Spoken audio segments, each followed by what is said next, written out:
आरंभ हो जगज्जननी माँ दुर्गा नवरात्रि पूजा। आपण जानिछंती कि काहेकि नवरात्रि पूजा करा जायथाय? पौराणिक कथा अनुଯାयी महिषासुर ब्रह्मांकर परम भक्त थिला। पृथ्वी पृष्ठरे थिबा काहा द्वारा जेमिति तार बद्ध नहेब से नहीं से तपस्या बलरे ब्रह्मांकु बर मागिथिला। एही बर प्राप्ति हेबा परे तीन लोकरे आतंक खेलाई देइथिला महिषासुर। एथिरे अतिष्ठ हेबा परे ब्रह्मा विष्णु महेश्वर तांको शक्तिरे माँ दुर्गांकु सृष्टि करथिले। दुर्गांगर सौंदर्य देखिबा परे महिषासुर विमोहित होइथिला।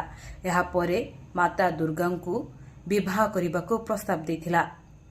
देवी दुर्गा जदि युद्धरे महिषासुर तांकु हराई दियंती तेबे विवाह करिबे बोली कहिथिले। 9 दिन धरी महिषासुर और दुर्गांक मध्यरे युद्ध होइथिला। एही 9 दिनकु